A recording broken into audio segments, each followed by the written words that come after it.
지난주까지 마카비 혁명의 시작이 어떻게 되었는가, 그리고 그 마카비 혁명이 어떠한 계기를 통하여서 시작되었는가를 보았고요. 마따디아와 그의 셋째 아들이었던 유다 마카비를 통하여 어떠한 전쟁을 치르게 됐는지, 그리고 또 어떠한 일들이 있었는지 우리가 쭉 살펴봤어요. 근데 제가 하다 보니까 너무 자세하게 다루는 것 같다라는 그런 말도 있고 해서 조금 간략하게, 그리고 그냥 좀 짧게 넘어가도록 하겠습니다. 먼저 넘어가기 전에 앞서서 우리가 이 그림을, 이 가계도를 좀 봐가면서 우리가 좀 보도록 하겠습니다.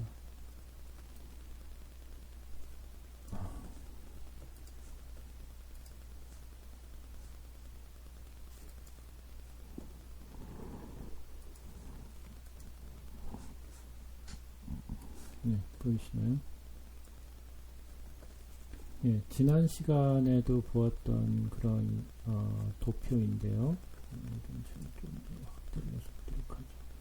그래서 우리가 그 마따디아를 통하여서 시작된 이 마카비 독립전쟁, 그래서 마따디아가 모딘의 제사장이었고, 그리고 또 마따디아에게 5명의 아들이 있었죠. 그래서 우리가 지난 시간에 이 유다 마카비가 마따디아를 이어서 어떻게 지도자가 되었고, 그가 얼마나 용맹스럽게 독립전쟁을 치루었고, 그가 셀류커스 왕조를 대적하여서 어떻게 싸웠는가에 대한 그런 내용들을 우리가 살펴봤어요.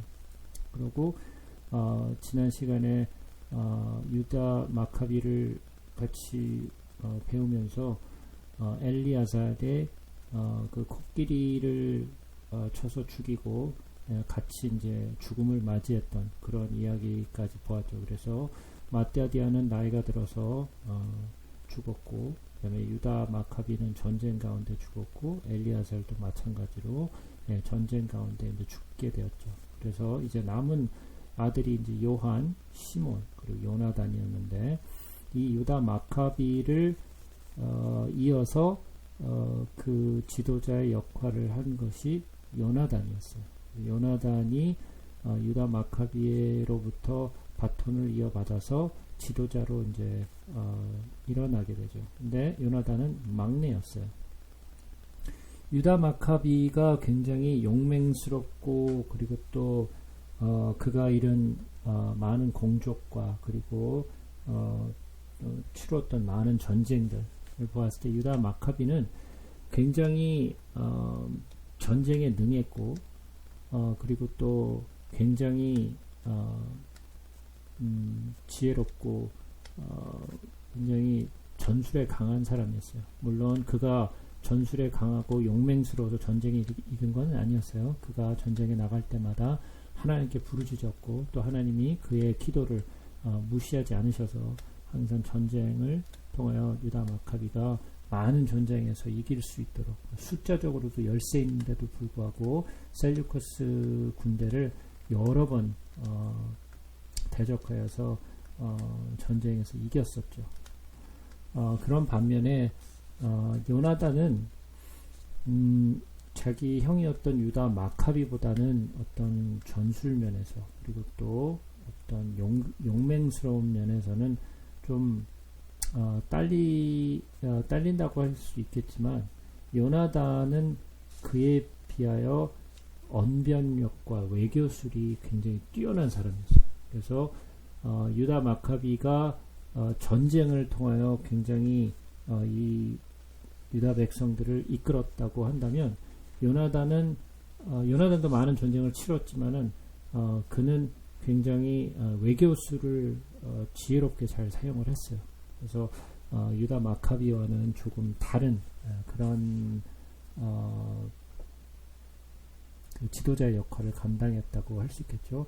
유다 마카비가 죽기 바로 직전에 로마에게 그 그 동맹 그 편지를 보내어서 로마와 동맹을 맺었다라고 그랬었죠. 근데 로마에서 답장이 와서 우리가 당신과 동맹을 맺겠다라고 답장을 했는데, 답장을 받았을 때는 이미 유다 마카비는 전쟁에서 사망한 다음이었죠. 그래서 그러나 로마는 그 동맹을 지키기 위한 동맹 편지를 유다 백성들에게 보내게 되었죠. 그래서 요나단은 계속해서 그 형이 맺었던 그런 동맹 서약을 유지를 했었죠. 그래서 나바테안 족속들과도, 그리고 또 스파르타 군과도, 그리고 로마와도 굉장히 외교적인 동맹 관계를 맺어서 자기의 위치를 굉장히 돈독하게 했던 사람이었어요. 그것뿐만이 아니라 안티오코스 왕과도 우호 조약을 맺었었어요. 그래서 그때 당시에 요나단은 어떠한 그 상태에 있었냐면, 일단 먼저 뭐 그 이야기를 나누기 전에 그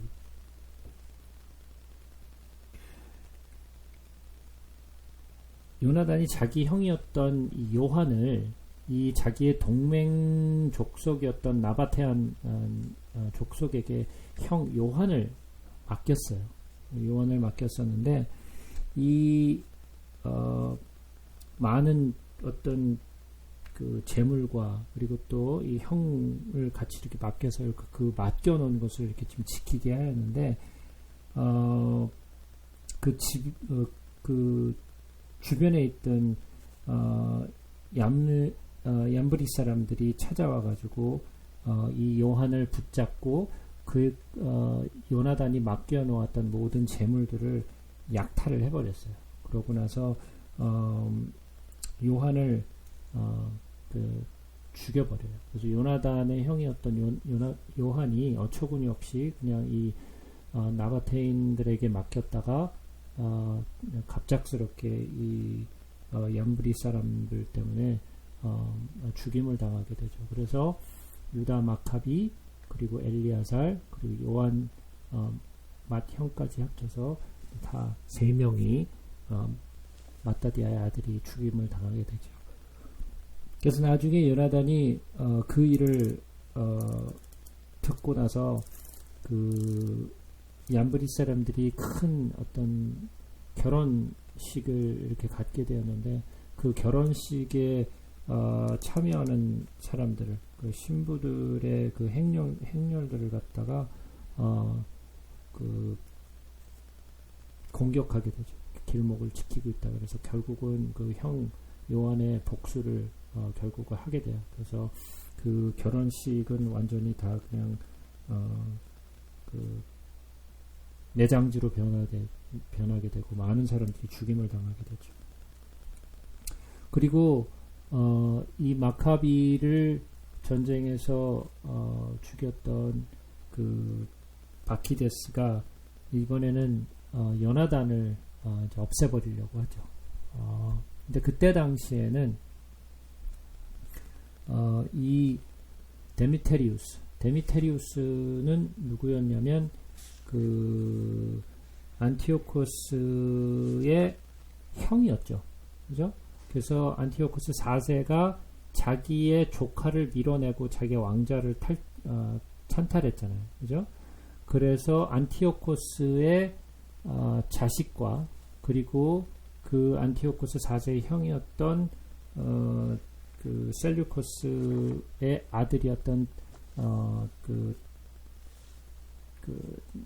데메트리우스하고 이 알력 싸움을 하게 되죠. 서로가 왕이라고 자처를 하게 되죠. 그래서 그 중간에서 안티오코스도 마찬가지고, 그리고 데메트리우스 1세도 이 요나단과 동맹을 맺으려고 해요. 그래서 자기 편으로 이렇게 이끌어 드리려고 하죠.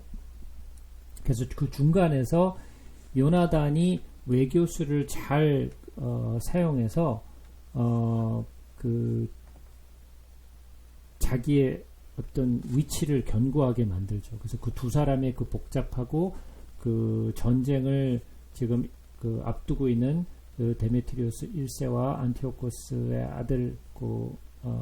아들이었던 알렉산더 발라스의 그 오묘한 그런 관계 속에서 줄타기를 하게 돼요.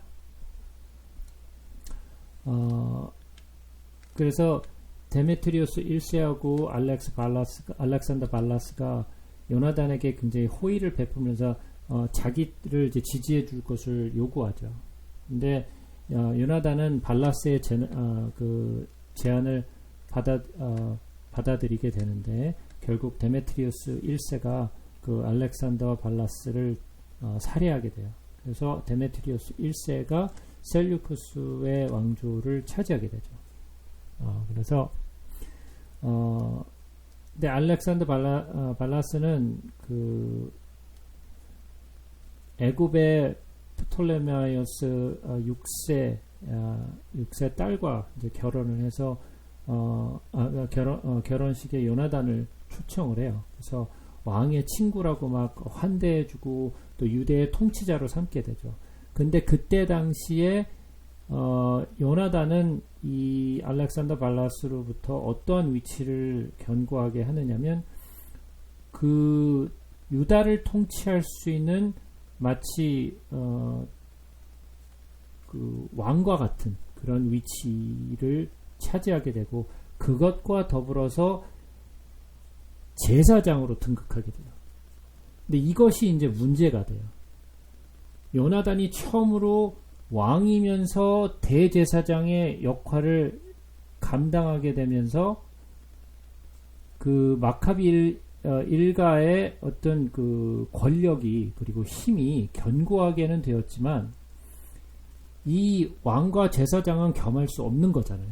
왕은 왕의 위치가 있고 대제사장은 대제사장의 위치가 있어서 이것은 분리가 돼야 되는데 한 사람이 왕과 대제사장의 이 직분을 겸직하게 되면서 여기서부터 이제 조금 이제 종파 간의 이제 갈등을 일으키게 돼요. 그래서 나중에 그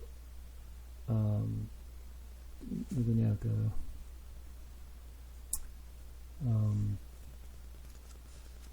저기 갑자기 이름이 생각이 안 나네.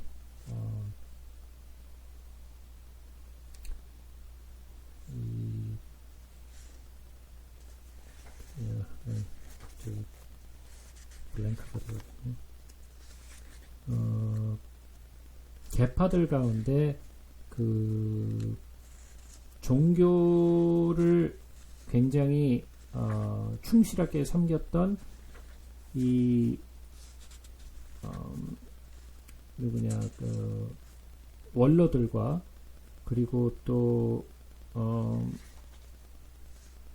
유다 지도자들로부터 좀 미움을 사게 돼요. 근데 그거에 대한 이제 나중에 그 이야기가 이제 나중에 이제 나오게 되죠. 근데 이 요나단을 지지했던 알렉산더 발라스는 좀 굉장히 좀 방탕하고 여색을 즐기고 그리고 또 좀 비도덕한 인물이었어요. 그래서 그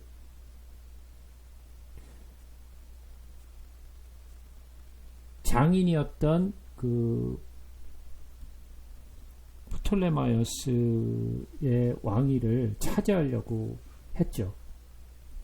근데 결국은 BC 145년에 알렉산더 발라스가 이 데메트리우스 1세와 이 왕위 쟁탈전에서 결국은 살해를 당하게 되고 데메트리우스 1세가 왕위에 오르게 되고 그리고 그 나중에는 데메트리우스 2세가 또 이제 계속해서 그 왕위를 차지하게 되죠. 그래서 계속해서 요나단은 이 두 왕조 가운데 계속 싸움 가운데 중간에서 외교를 잘하면서 자기의 위치를 점점 견고하게 해가요. 그래서 이 데메트리우스 2세에게도 충성을 약속하고 그리고 또 수리아 왕과 사마리아 사람들로부터 이런 특권을 약속받죠. 그래서 그 자기의 위치와 그리고 자기의 영토와 그리고 자기의 지위를 굉장히 견고하게 세우게 돼요. 근데 시리아에서 또 반란이 이제 일어나게 되죠. 그래서 나중에 그 수리아의 그 장군이었던 안티오코스 6세를 자기가 이제 왕위에 세우겠다. 그러니까 안티오코스 6세는 안티오코스 4세의 이제 아들 계열이죠. 그래서 그거를 이제 자기가 왕으로 세우겠다. 그래서 데메트리오스 왕조와 이제 싸움을 하게 되는데, 사실은 안티오코스 6세는 이제 꼭두가시로 앞에다 세워놓고 이제 자기가 이제 왕이 되려고 욕심을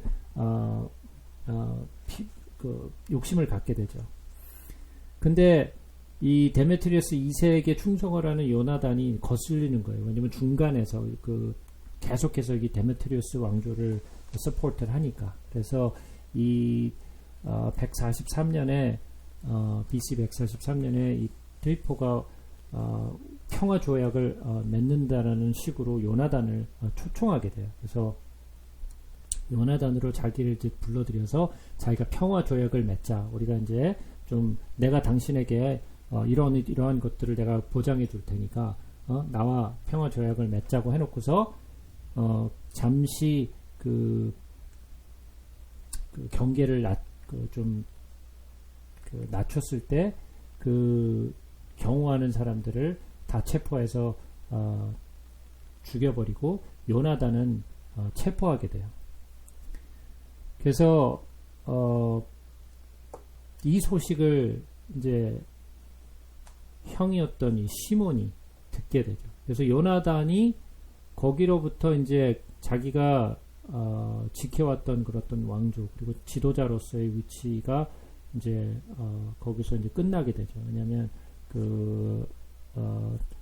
트리포가 이 요나단을 체포하게 됨으로써 이제 시몬을 압박하게 돼요.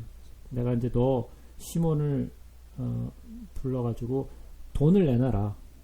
그러면 내가 요나단을 풀어주겠다. 근데 시몬의 입장에서는 돈을 줄 수도 안 줄 수도 없는 입장이었어요. 왜냐하면 만약에 돈을 안 주게 되면 돈을 안 주어서 요나단이 죽었다라고 할 것이고, 그리고 시몬은 아무리 돈을 준다 할지라도 요나단을 풀어주지 않을 것을 알았기 때문에 돈을 주고 싶지 않았지만은 자기의 위치에서는 돈을 안 줄 수가 없었어요. 그래서 시몬이 돈을 주게 되죠. 그래서 트리포에게 돈을 주고 이제 내 동생을 풀어달라, 요나단을 풀어달라 그랬는데 결국은 요나단을 풀어주지 않고 돈을 받고 트리포가 이 요나단을 죽여버리게 되죠. 그래서 마따디아의 아들로서는 제일 먼저 엘리아살이 제일 먼저 죽었고, 그 다음에 유다 마카비가 두 번째로 죽었고, 그 다음에 요한이 죽었고, 그 다음에 요나단도 죽게 돼서 마지막 시몬만 남게 되죠. 그래서 마따디아의 아들로서는 마지막으로 남은 게 시몬이었어요. 근데 시몬은 둘째 아들이었기 때문에 나이가 벌써 많았죠. 나이가 적은 나이가 아니었어요. 그래서 마따디아의 아들로서 시몬이 마지막으로 그 지도자의 바톤을 이어받아요. 근데 시몬은 굉장히 사람이 신실한 사람이었어요. 그리고 나이가 많았고, 그리고 또 같이 자기 동생과 함께 많은 전쟁을 치렀고, 그리고 또 지혜로웠던 사람이었어요. 그래서 그 통치를 굉장히 잘했어요. 그러니까 잘했다라는 것이 어떤 전쟁을 하면서도 외교적으로도 잘 조종을 잘하고, 자기 동생 요나단으로 인해서 이 하시딤파와 약간 벌어졌던 그런 갭들, 왜냐하면 제사장과 왕위를 같이 겸직하면서 벌어졌던 그 종교 간의 그 갈등들을 굉장히 잘 이렇게 밸런스를 맞췄어요. 시몬이라는 사람이. 그래서 이 시몬이 그 지도자가 되어서 굉장히 지혜롭게 이끌고 가죠. 그래서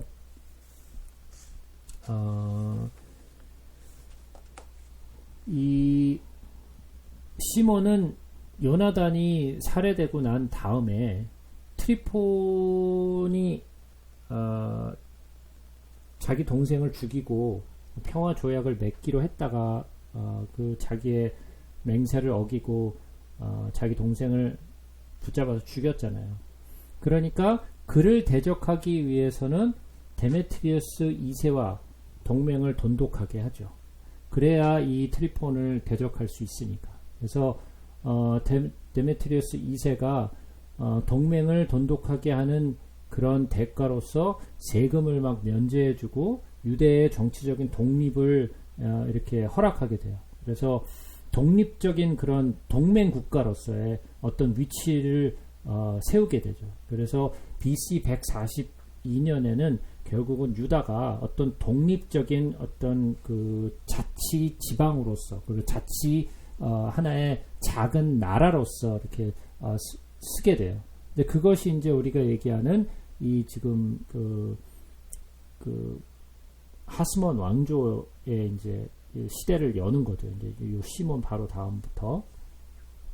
그래서 그 시몬은 헬라파가 있었어요. 헬라파는 뭐냐? 그 헬라파는 야 그리스의 문화가 가장 최고다.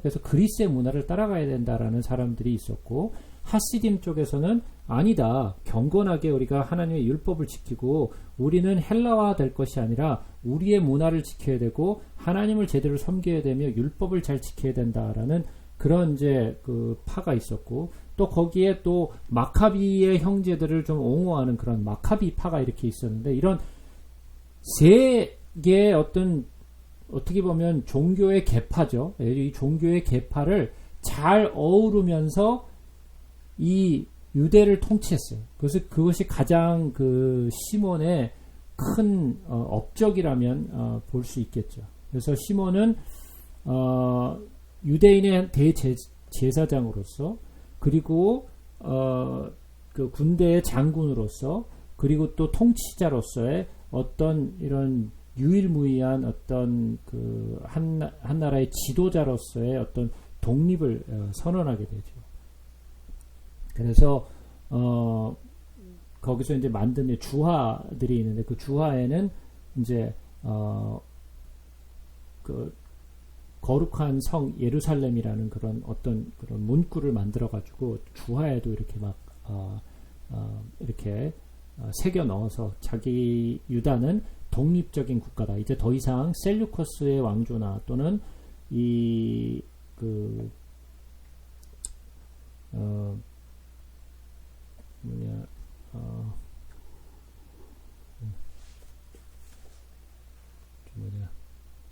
갑자기 이름이 생각이 안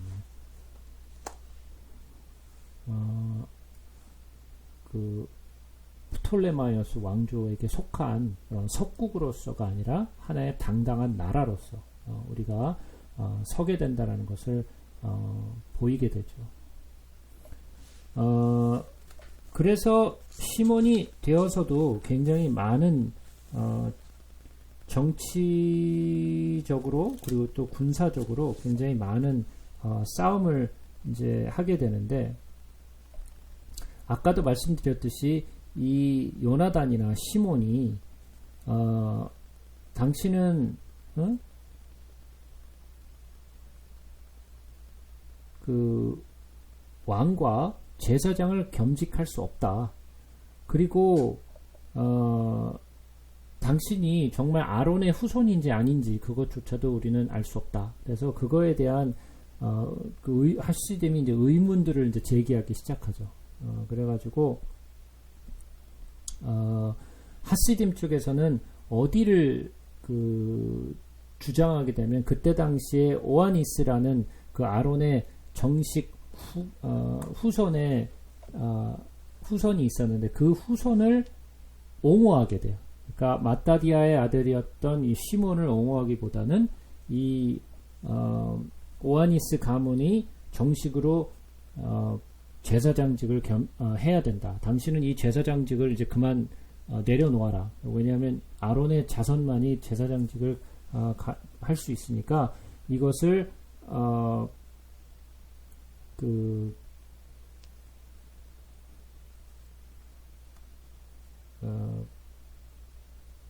겸직할 수 없다라 그랬는데, 그때 당시에 오아니스의 그 가문의 사람들은 이미 마카비 시대에 약간 좀 그 제사장직을 임하기 위해서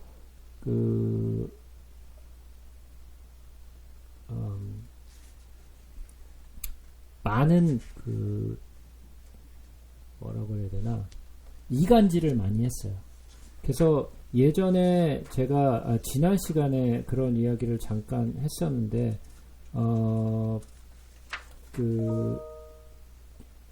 형제끼리 싸움이 붙어요.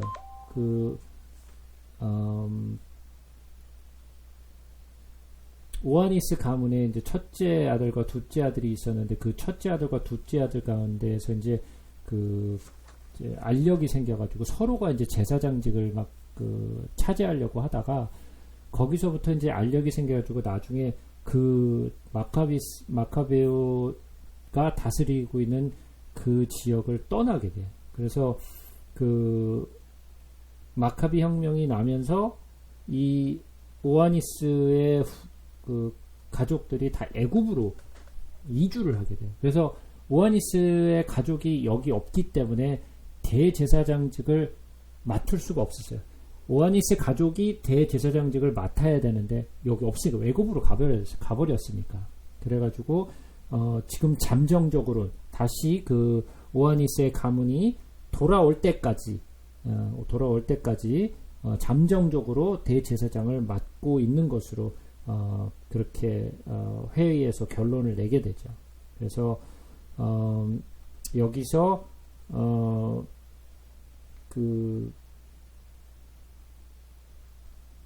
하시딤도 많은 의구심을 제기했지만, 그래도 시몬이 가장 마따디아의 아들로서 가장 균형 있게 통치를 했고, 그리고 또 이 계파 간의 많은 갈등을 해소하려고 했기 때문에 그래도 그를 좀 인정해주고 오아니스 가문이 돌아올 때까지 제사장으로 그를 부르기로 하죠. 그래서 그때부터 이제 시몬의 이제 아들이 있었는데, 그게 이제 유다, 그리고 요한 힐카누스 1세, 그리고 마따디아가 이제 있는데, 근데 시몬으로부터 그 세 아들의 이제 이야기가 시작되면서 이제 하스몬 왕조가 이제 열리게 되죠. 근데 시몬의 입장에서는 자기의 형제였던 유다 마카비, 그리고 요나단이 맺었던 로마와의 어떤 협정, 동맹 협정을 계속해서 유지하면서 유대의 어떤 안전과, 그리고 어떤 특권과, 그리고 모든 위치를 약속받게 돼요. 그래서 로마의 원로원들은 애굽의 왕들과, 그리고 또 여러 유대 적국들에게 너희가 유대를 치게 되면 우리가 너희를 상대할 거니까 나의 동맹국을 건들지 말라는 그런 편지들을 보내주면서 이런 유대를 보호해주게 되죠. 그래서 시몬은 요나단 때보다 좀 더 안정적인 그런 통치를 할 수 있게 돼요. 근데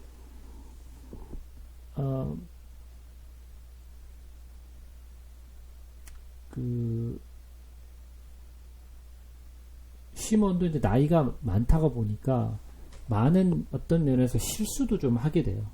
그러면서 그가 지도력이 있었고, 다른 면에서는 굉장히 잘한 부분도 있지만, 하시딤 쪽에 있어서는 그래도 여러 가지 면에서 그들이 제사장으로 인정을 해줬지만, 이러한 어떤 제사장으로의 위치로서 그가 계속 하고 있는 거에 대해서 좀 실망을 많이 하게 되죠. 그래서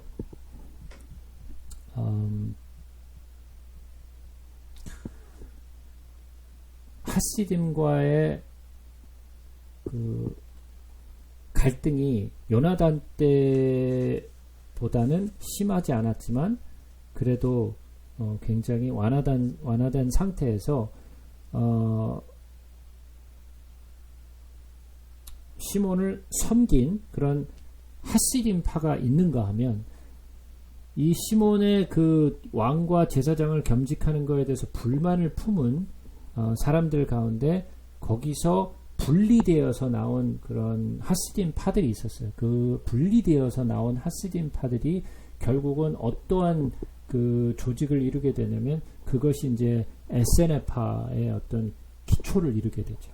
그래서 에세네파는 이것도 싫고 저것도 싫고 너희들과는 이제 더 이상 함께하고 싶다. 우리가 독자적으로 광야에서 어떤 금욕주의를 하면서 우리는 그 하나님의 율법을 지키겠다. 그러고 분리되게서 나간 그 에세네파의 어떤 하나의 그 원조가 되죠.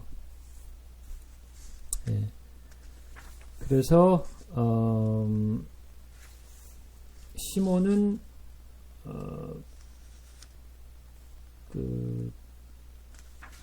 결국은 나중에는 그 트리폰도 싸워서 이제 이기게 되죠. 그래서 트리폰과도 싸워서 이기게 되고 나중에 이제 시몬이 나이가 들어가지고 그 요한 힐카누스 이제 1세를 불러다 놓고 내가 이제 나이가 이제 많다. 그러니까 너희들이 이제 나의 그 뒤를 이어서 이제 유다 백성들을 이제 통치해야 되는데 난 아버지 때부터 내 형제들과 이르기까지 우리는 정말 이 유다 백성을 위해서 목숨을 다했고 하나님의 율법을 지키기 위해서 우리의 정조를 지켰다. 그러니까 너희들도 나의 뒤를 이어서 유다 백성들과 그리고 또 하나님의 율법을 지키기 위해서 그 정말 너희들이 이제 최선을 다해야 된다. 그런 이제 마지막으로 그가 이제 아들에게 그 유언을 하게 되죠. 근데 그때 당시에 그 시몬의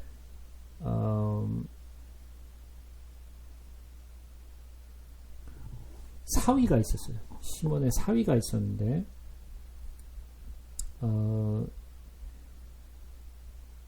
그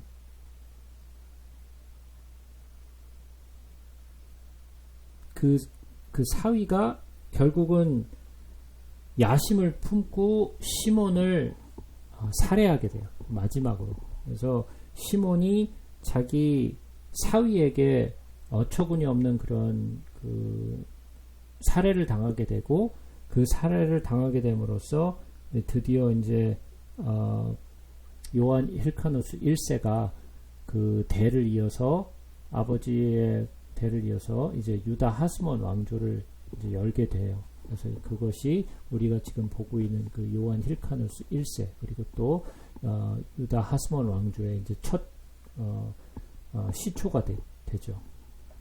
그래서 우리는 그 요한 힐카누스 1세에 대해서 조금 좀 그 알아야 돼요. 그래서 요한 힐카누스 1세 정도는 뭐 다른 사람 뭐 우리가 몇 사람을 이렇게 보겠지만 일단은 요한 힐카누스 1세 정도는 우리가 좀 알고 있는 게 좋을 것 같아요. 뭐 이 맏다디아의 아들 가운데서도 뭐 다른 건 다 기억하지 못한다 할지라도 유다 마카비와 요나단 그리고 시몬 정도는 알아두시면 좋을 것 같아요.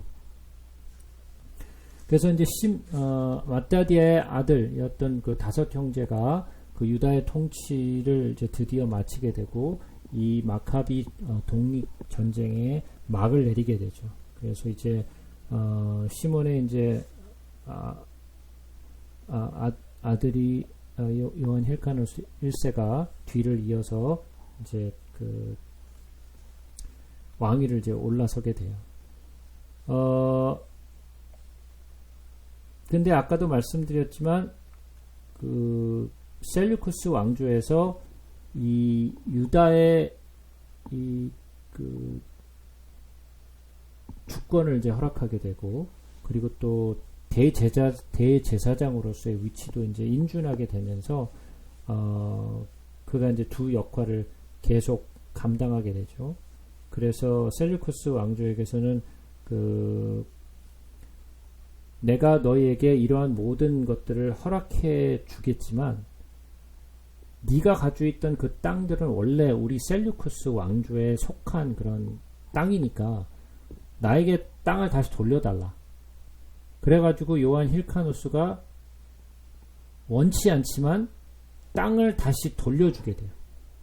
그래서 자기들이 독자적으로 이렇게 통치하고 있던 그 땅을 셀류쿠스 왕조가 내가 너에게 그 어떤 통치자로서 대제사장으로서 이런 걸 다 인정을 해주겠다. 그러나 땅은 다시 우리에게 속국으로 돌려달라. 그래가지고 어쩔 수 없이 이 요한 힐카누스 1세가 그 유다 땅을 다시 셀류쿠스 왕국에게 다시 돌려주게 돼요. 그럴 수밖에 없었던 거예요. 요한 힐카누스가 자기 아버지의 그 시몬이나 유다 마카비나 요나단이나 이런 것처럼 굉장히 그렇게 군사적으로 이렇게 강한 위치가 아니었기 때문에 결국은 셀류쿠스 왕조에게 땅을 다시 리턴하게 되죠. 이때부터 헬라화된 사두개인파, 지난 시간에 잠깐 제가 말씀드렸죠. 사두개인파들은 어떻게 보면 이 통치자 그리고 귀족들의 위주로 형성된 그런 집단이었고, 그리고 바리새인파는 주로 어떤 그 시민의 중심으로서 율법을 철저하게 지키고자 하는 사람들의 모임이 바리새파, 그리고 또 이 하시딘파의 사람들이었어요. 그런데 이때부터 사두개파와 바리새인파의 어떤 그 자기들이 믿고 따르는 것에 대한 뭐라고 해야 되나, 갭이 있잖아요. 그 갭 때문에 서로 부딪히게 돼요. 그래서 사두개인파와 이 하시딘파의 그 사이에서 갭이 생기게 되고, 결국은 여기서부터 이제 조금씩 좀 금이 가기 시작하죠. 시몬 때는 그나마 그것이 이렇게 막 좀 삐걱삐걱 거려도 그래도 어느 정도 이렇게 유지가 됐었는데, 요한 힐카누스 1세에 와서 이게 점점 이게 이제 그 골이 깊어지게 돼요. 근데 이때에 요한 힐카누스가 어떤 영토를 확장한다는 그런 계획을 두고 어떤 시리아에 있던 어떤 작은 땅들을 막 정복해 나가기 시작해요. 근데 이 요한 힐카누스 1세가 그 가운데 영토 확장을 하겠다고 여러 주변의 어떤 족속들을 이렇게 치고 들어가는 그런 가운데 무슨 일을 하냐면 해안 지방 쪽을 이렇게 막 자기가 확장시키면서 이 에돔 족속이 살고 있었던 이두메라는 그 지역을 침공해서 들어가요. 그래서 이두메라는 그 지역을 침공해서 들어가서 여기는 굉장히 그 팔레스타인의 그 무역로가 있는 굉장히 중요한 그 통로였기 때문에 그 이두메 사람들을 침략하게 돼요. 그래서 이 이두메를 그 치고 들어가 가지고 무슨 일을 했냐면 이두메에 있는 모든 그 족속들을 갖다가 억지로 할례를 시켜버려요.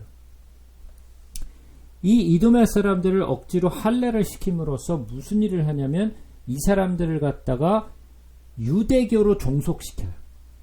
그래서 에돔 족속, 즉 다시 말해서 이두메 사람들이 이 요한 힐카누스 1세 때에 억지로 할례를 받으면서 이게 그 유대교로 종속되면서 여기서부터 이제 헤롯이 나중에 그 유대의 왕이 되게 되는 그 기초를 마련하게 돼요.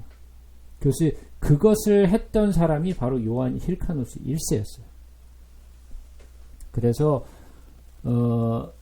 나중에 그 안티파테르 그 헤롯이 여기 나오죠.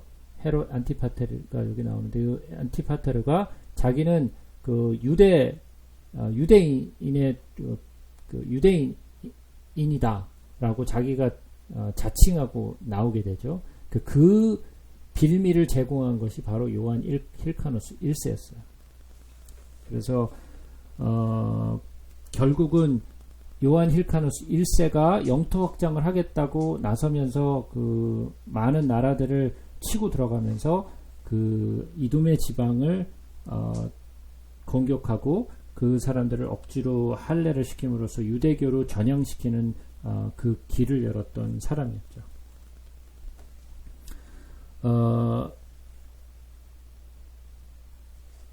요한 힐카노스는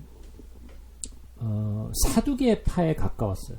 그는 그 바리새인 파들과도 관계를 잘 맺으려고 했지만 그는 사두개파였어요. 그래서 사두개파들은 율법을 철저하게 지키는 것도 아니었고 그 천사도 믿지 않았고 부활도 믿지 않았고 여러 면에서 좀 이렇게 좀 그 종교적이지 않으면서 어떤 종교의 색채를 띠는 그런 이것도 아니고 저것도 아닌 그런 정치와 귀족의 어떤 어느 정도 적절히 타협하는 그러한 사두개인 파로서의 위치를 조금 더 가깝게 했던 사람이었어요. 그래서 사람들을 어느 날 다 모아놓고 바리새인들도 초청을 했어요. 파티에 초청을 해가지고 자기가 얼마나 정치를 잘하고 있는지 사람들한테 이제 평을 해달라고 이제 이야기를 해요. 내가 지금 이렇게 지금 영토 확장도 잘하고 있고 이 유다 백성들을 얼마나 지금 잘 다스리고 있느냐 그랬더니 바리새인들이 와 당신은 정말 왕으로서 우리를 잘 통치하고 계십니다. 그래서 뭐 은근히 그에게 좀 약간 좀 칭찬을 해주면서 좀 이렇게 좀 좋은 말들을 해주고 있는 가운데 그 중에 엘리아살이라는 한 바리새인이 거기에 딱 나서가지고 이 요한 힐카누스에게 좀 찬물을 확 끼얹는 그런 발언을 하게 돼요. 그래서 뭐라고 그러냐면 당신은 왕으로서 왕과 제사장의 그 직을 겸할 수 없다. 당신은 제사장의 그 직분을 당장 내려놔야 되고 그리고 당신은 당신의 어머니가 예전에 한번 포로로 잡혀갔다 온 일이 있었는데 그 포로로 잡혀갔다 왔을 때 당신이 정말 유대교의 사람인지 아닌지 우리는 그것조차도 좀 잘 알 수가 없다. 그러니까 당신은 정통 제사장 가문도 아니고 그러니까 제사장의 직분을 당장 내려놔라. 그러니까 요한 힐카노스가 자기의 어떤 그 정통성에 대한 의심과 또 그리고 제사장직을 내려놓으라는 그런 바리새인 그 파의 그 엘리아살이라는 사람에게 이런 호된 소리를 들었으니까 기분이 좋겠어요, 안 좋겠어요?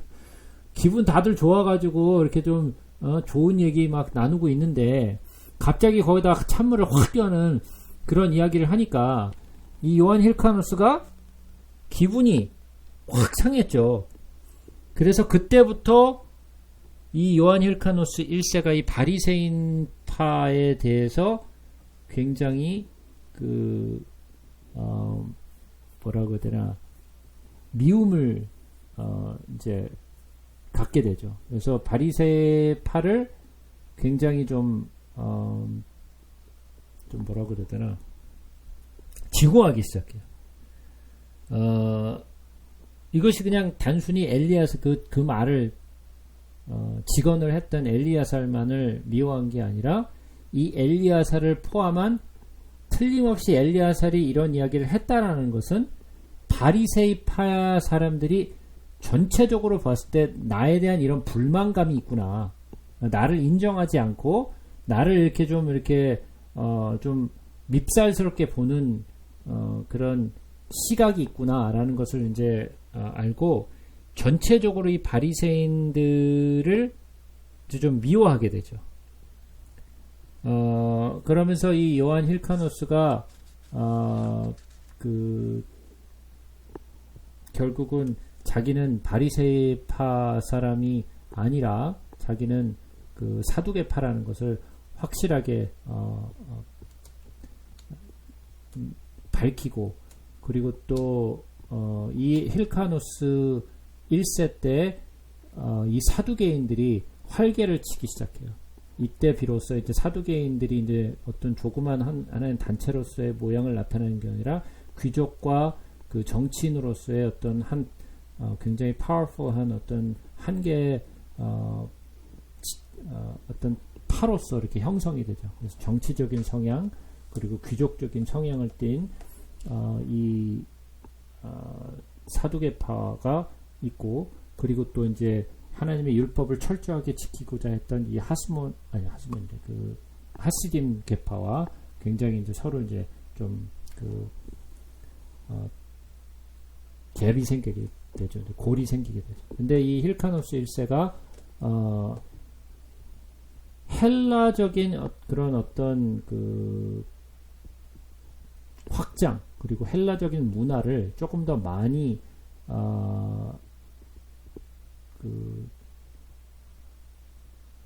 이렇게 도입을 해요.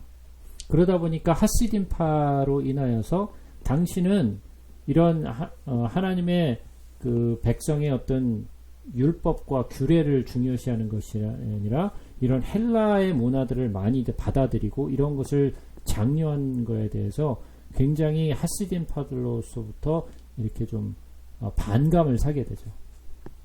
그래서 결국 힐카노스 1세가 한 31년 정도 통치를 하고, 그 다음에 이제 그의 아들이었던 이 아리스토블로스 1세와 알렉산더 얀니우스 그리고 안티오코스가 있는데, 이 안티오코스는 뭐 어떻게 됐는지 뭐 자세한 이야기는 잘 모르겠고, 그래서 이 아리스토블로스 1세와 그의 아내였던 살로메 알렉산드라가 이제 그 요한 힐카노스 1세를 뒤이어서 이제 통치를 하게 되죠. 그래서 요한 힐카노스가 이제 죽고 나자마자 이 나라의 정국이 굉장히 폭풍이 밀려오는 것처럼 막 복잡한 이런 관계로 이제 들어가게 되죠. 그래서 아리스토블로스 1세는 좀 사람이 정직하지 않고 좀 이렇게 좀 사람이 좀 악했어요. 그래서 그는 굉장히 좀 헬라주의적인 사람이었고, 헬라의 문화를 굉장히 많이 사랑했고 그것을 굉장히 많이 선호했고, 그러한 헬라 문화를 아버지였던 힐카노스 1세보다 더욱더 적극적으로 이 유대의 어떤 헬라 문화를 많이 이제 계승하게 되고 이렇게 가져오게 돼요. 그래서 그의 이름조차도 이런 아리스토블루스, 약간 좀 뭐라 그러죠? 약간 좀 그리스, 그러니까 헬라의 이름을 도입한 그런 이름으로 불려지기를 굉장히 원했고, 그리고 전형적인 그 전체주의의 통치자로서 강력한 그런 통치, 그리고 또 굉장히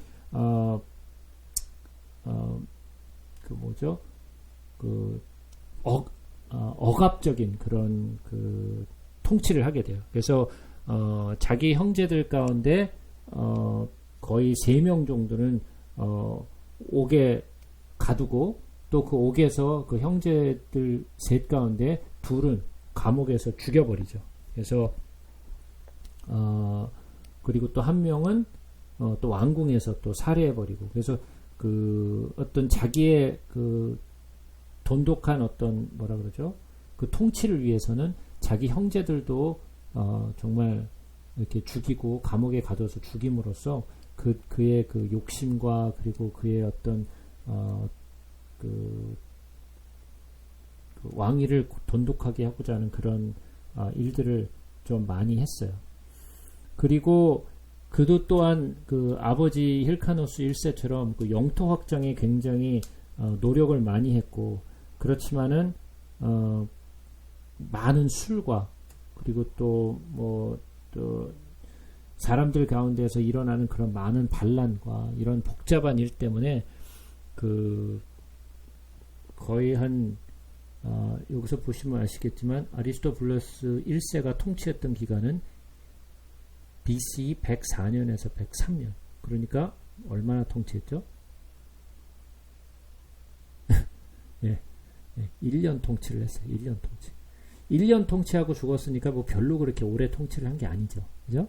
1년 통치하고 죽었으니까 별로 이렇게 많은 일을 이루었던 건 아니었고, 자기 욕심만 피우고 자기 형제들만 죽이고 많은 사람들에게 굉장히 그 화를 일으키게 했던 그런 일을 많이 일으켰던 사람이 아리스토블레스 1세였어요. 그리고 헬라 정책을 굉장히 많이 그 도입하고, 그리고 이렇게 정책적으로 많이 이렇게 사용했었죠. 그때 당시에 아리스토블레스 1세의 아내였던 살로메 알렉산드라가 그의 형제였던 알렉산더 얀네우스와 이제 결혼을 하게 돼요. 그래서 살로메 알렉산드라는 아리스토블레스 1세의 아내였기도 했고, 또 나중에는 알렉산더 얀네우스의 그 아내가 되기도 하죠. 아리스토블레스가 제가 아까도 말씀드렸지만 많은 형제들을 감옥에서 죽이기도 하고 또 왕궁에서 죽이도 했지만, 형제가 하나 이제 살아남는데 그 살아남은 형제가 바로 이 요나단이었는데, 그 요나단, 이게 알렉산더 얀네우스가 요나단인데, 이 알렉산더 얀네우스도 마찬가지로 형의 아리스토블레스처럼 헬라인의 네임으로 이렇게 불려지길 원했어요. 그래서 원래 히브리인의 이름이었던 그 요나단이라는 이름보다도 알렉산더 얀네우스라는 그런 이름으로 살았죠. 알렉산더 얀네우스가 이 왕위를 올라서면서 사람들은 많이 기대를 했어요. 그래서 이제 아리스토블레스가 그런 전체주의에서 좀 이제 좀 변화가 있고 정책적으로 좀 나아지겠지라고 이제 생각을 했는데, 이 알렉산더 얀네우스 역시 굉장히 욕심이 많았고 또 영토 확장에 굉장히 힘을 썼던 사람이었어요. 그래서 얀네우스는 사실은 아리스토블레스나 또한 요한 힐카노스 1세, 자기 아버지였던 요한 힐카노스 1세보다 영토 확장을 훨씬 더 많이 했어요. 그래서 거의 다윗과 솔로몬이 차지했던 땅만큼 이 영토 확장을 아주 크게 확장하게 돼요. 영토 확장을 그렇게 크게 했지만 결국은 그 사람들로부터는 지지를 받지 못해요. 그가 했던 많은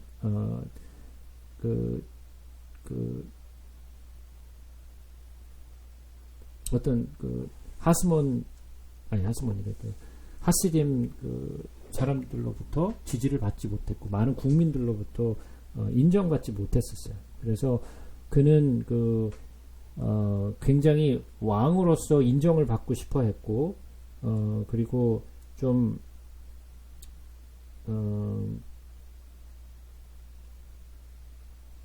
뭐라고 해야 되나, 자기의 공로를 사람들로부터 굉장히 많이 인정받고 싶어 했는데, 사람들로부터 이제 인정을 받지 못하니까 굉장히 좀 뭐라고 해야 되나,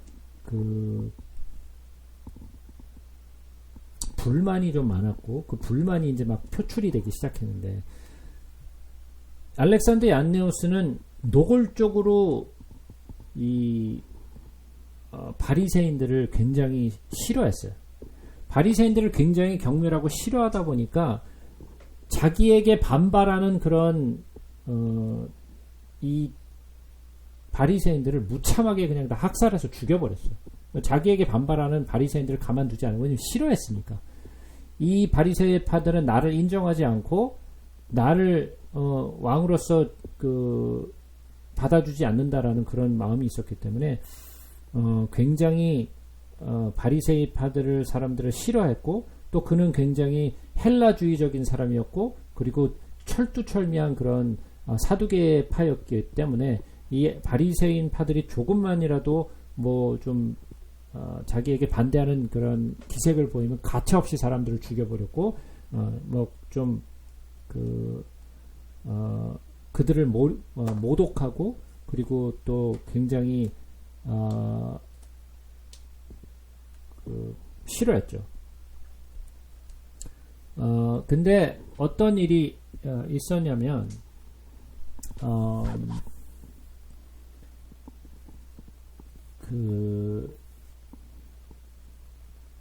BC 94년 정도에 초막절이었는데, 그 초막절에 이 사람들을 이제 모아놓고 이제 이제 기쁨의 날이잖아요. 그 초막절은. 그래서 사람들이 다 모여가지고 이제 기쁨의 축제를 이제 막 갖고 있는데, 거기서 또 바리새인들이 이 알렉산더 얀네오스에게 당신은 그 대제사장직을 내려놔야 된다. 그러니까 아버지에게 했던 것처럼, 요한 일카누스 1세에게 말했던 것처럼 당신은 대제사장직을 내려놔야 된다. 당신은 왕과 제사장직을 겸임할 수 없고, 그리고 당신은 아론의 직계 자손이 아니기 때문에 대제사장이 되면 안 된다. 그러고 이제 바리새인 사람이 이야기를 했단 말이에요. 그러니까 얀네오스가 거기에서 폭발을 해요. 그래가지고 여기에서 바리새파 사람들을 갖다가 6,000명을 거기서 그냥 다 죽여버려요. 그러니까 바리새파인들이 갑자기 이제 학살을 당하게 된 거죠. 뭐 말하자면 이 얀네오스로부터. 그러니까 하시딘파에 대한 어떤 그 핍박이 시작된 거죠. 그래서 이 바리새파가 어떤 일을 시작하냐면, 야, 이렇게 가만히 있다가는 우리 바리새파는 이 그 알렉산더 얀네오스에게 다 죽임을 당하게 될 것이다. 결국은. 그래서 우리 율법을 지킬 수 있는, 우리 나라를 지킬 수 있는 이런 경건한 자들이 다 죽임을 당하게 될 것이다. 그리고 나머지는 이제 사두개파들이 이제 판을 치게 될 것인데, 그렇게 둘 수는 없다. 그래가지고 바리새파에서 어떤 일을 하냐면, 야, 이러지 말고 우리도 살고 이 유다도 살아야 된다. 그러니까 시리아에 가자. 그 셀류커스 왕조에게 가서 우리를 좀 도와달라고 하자. 그래갖고 바리새파가 시리아 왕국으로 이제 가게 돼요. 그래서 셀류커스 왕조에 가서 자기들이 이제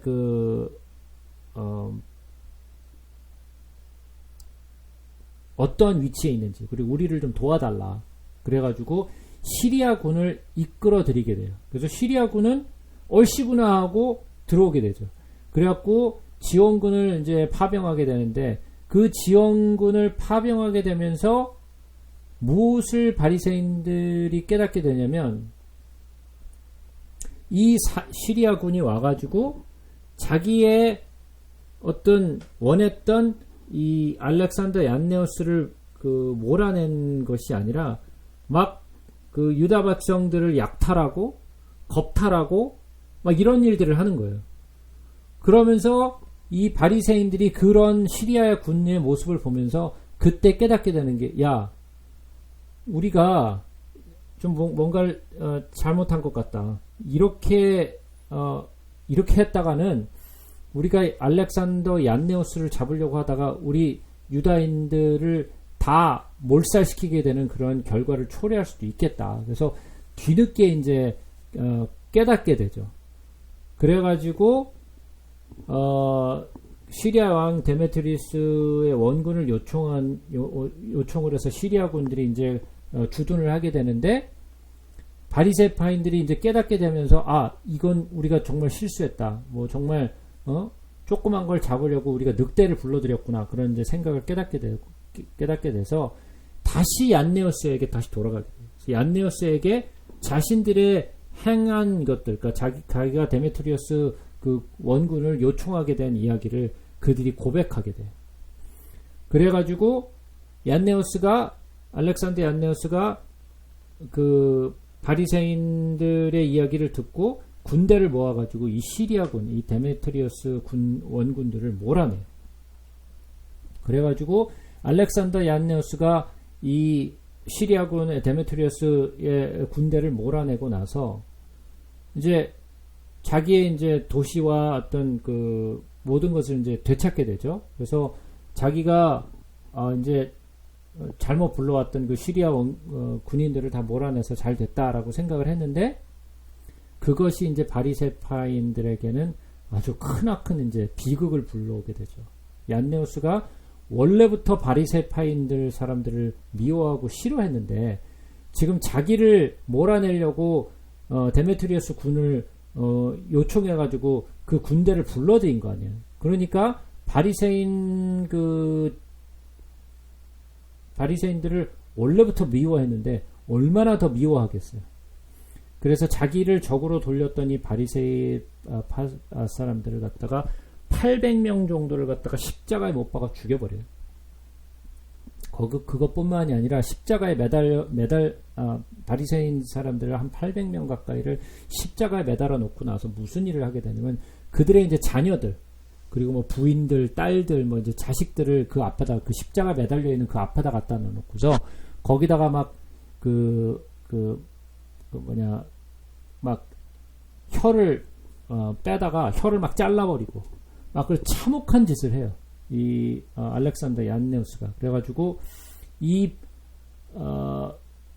바리새파와 이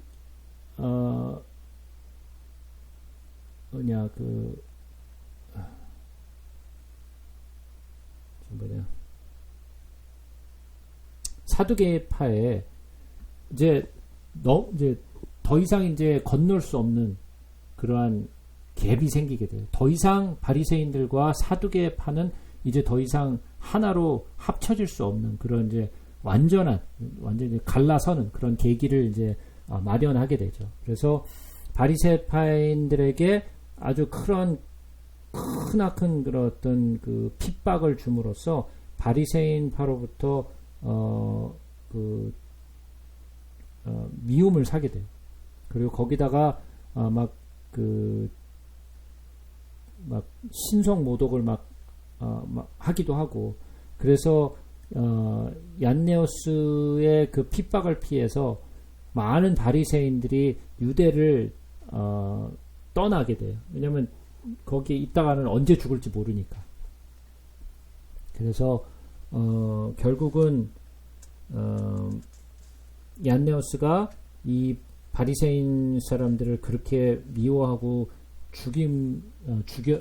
오랫동안 그렇게 혹사를 했는데, 이 알렉산더 얀네오스가 죽으면서 임종을 할 때 이 살로메 알렉산드라에게 그 유언을 하게 되는데, 그 유언을 하면서 뭐라고 유언을 하게 되냐면, 내가 가만 생각해 보니까 내가 참 바리새인들에게 몹쓸 짓을 했다. 내가 정말 참아하지 못할 이런 일들을 내가 바리새인들 사람들에게 한 것 같은데, 내가 이렇게 한 것에 대해서 굉장히 후회를 하고 잘못했으니까 당신이, 그러니까 살로메 알렉산드라에게, 당신이 내 뒤를 이어서 이 나라를 좀 통치해 주되, 대신 이 바리새인 파들을 조금 더 내가 했던 것처럼 그렇게 혹사하지 말고 그들에게 좀 잘 대해줘라. 그러면서 그런 유언을 남기고 이 알렉산더 얀네우스가 그런 유언을 남기고 죽어요. 그리고 살로메 알렉산드라가 이제 여기서 보시게 되면 103년에서 76년까지죠. 그러니까 거의 한 30년과 27년 정도 가량 이제 통치를 이제 하게 되죠. 그러고 나서 살로메 알렉산드라가 알렉산더 얀네우스를 이어서 통치를 이어받게 돼요. 그래서 여왕으로서의 어떤 이제 등장하게 되는데, 그때 당시에 살로메 알렉산더 얀네우스의 뒤를 이어서 통치를 하게 됐을 때는 살로메 알렉산드라는 원래 알렉산더 얀네우스의 형이었던 아리스토블레스 1세의 아내였었잖아요. 그죠? 그러다 보니까 살로메 알렉산드라도 나이가 많았죠. 그래서 살로메 알렉산드라가 통치를 하게 됐을 때는 이미 그녀가 한 70세 정도 됐을 때예요. 그러니까 나이가 많은 거죠. 그죠? 그러니까 여기서 보시면 아시겠지만 그렇게 오랜 동안 통치하지 않았어요. 그래서 76년에서 67년까지밖에 안 했으니까 거의 한 9년 정도 통치를 한 거죠. 그래서 알렉산더 살로메가 그 자기의 남편이었던 알렉산더 얀네우스의 그 유언을 듣고 나서 곰곰이 생각해서 그래, 내 남편이 정말 너무 잘못했다. 내 아리스토블로스 나의 원래 첫 번째 남편이었던 그 남편도 잘못했고 알렉산더 얀네우스도 참 많이 잘못했다. 그래서 그 살로메 알렉산드라가 이 바리새인들을 다 불러요. 다 불러다 놓고 뭐라고 얘기하냐면, 당신들도 알겠지만 나는 알렉산더 얀네우스의 아내였다. 그리고 내가 가만히 생각해 봤을 때 내 남편 알렉산더 얀네우스가 당신들에게 너무나 잘못했다. 그래서 자기가 진심으로 사과를 한다. 당신들에게 이렇게 내 남편이 핍박하고 당신들을 잡아 죽였던 이런 모든 일에 대해서 용서해라. 그러니까 지금 당신들 앞에 알렉산더 얀네우스의 시체가 바로 여기 있으니까 당신들이 하고 싶은 대로 해라. 내 남편 이 시체가 이 앞에 있는데 당신들이 뭐 이 알렉산더 얀네우스의 시체를 꺼내다가 불로 싸질르든 뭐 화풀이를 하든 어떻게 하든 당신들이 그 정말 화가 풀린다면 어떻게 해도 괜찮으니까 알렉산더 얀네우스 내가 시체를 당신들에게 내줄 테니까 당신들이 하고 싶은 대로 해라. 대신 용서해라.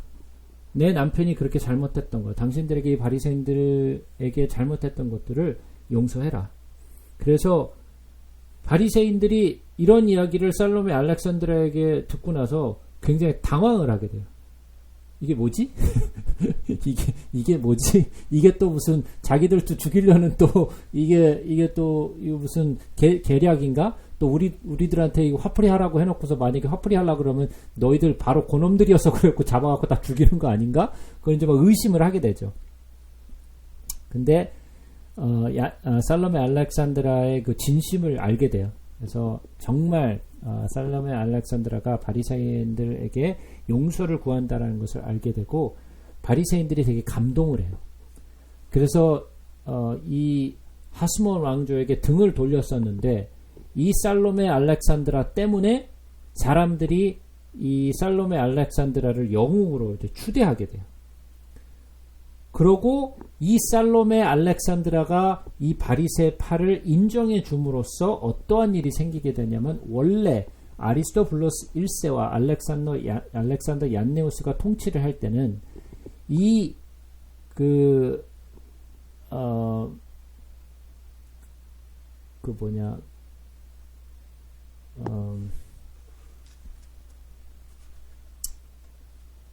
사두개파가 판을 쳤었는데 살로메 알렉산드라로 인하여서 바리새파들이 다시 득세하기 시작해요. 왜냐하면 살로메 알렉산드라가 바리새파에게 굉장히 많은 이렇게 뭐라 그러죠? 자비로운 그런 통치를 했고 그들을 인정해주고 그들에게 많은 이렇게 파워를 줬어요. 그래서 살로메 알렉산드라 때문에, 그 여왕 때문에 바리새파가 다시 이제 득세를 하게 됨으로써 여기서부터 또 이제 문제가 생기기 시작하죠. 이제 계속해서 이제 사두개파가 막 통치를 했을 때, 바리새인들이 이제 통치를 했을 때 이제 왔다 갔다 하면서 누가 통치를 하느냐에 따라서 이 정치의 흐름과 종교의 흐름이 막 급격하게 막 변하게 되죠. 그래가지고 어쨌든 살로메 알렉산드라는 여자니까 대제사장직을 겸할 수가 없었잖아요. 아리스토블레스나 알렉산더 얀네우스는 대제사장직을 겸했었는데 살로메 알렉산드라는 여자니까 대제사장직을 겸할 수 없으니까 이 대제사장직을 내놓을 수밖에 없었죠. 그가 통치하는 동안에는. 왜냐하면 여자가 대제사장직을 할 수가 없으니까. 그래서 그의 장남이었던 그 요한 힐카노스 2세가 여기 나와 있죠. 요한 힐카노스 2세가 제사장으로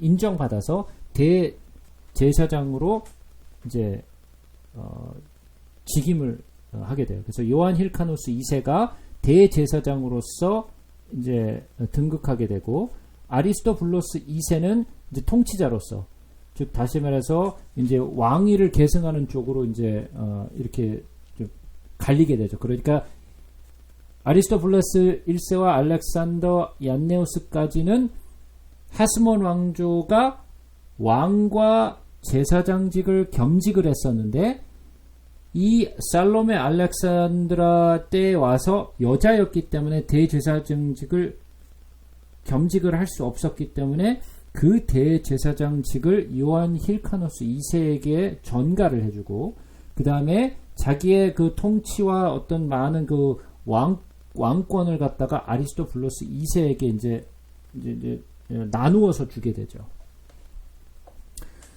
그래서 이제 둘이 이렇게 그 양쪽으로 나뉘어가지고 바리새파가 원했던 왕과 제사장직을 겸직하는 것들이 이제 분리가 됨으로써 이제 거기서 이제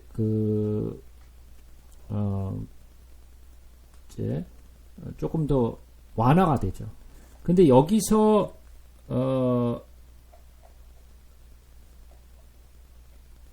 살로메 알렉산드라의 남동생이 있었는데, 그 살로메 알렉산드라의 남동생은 바리새파예요.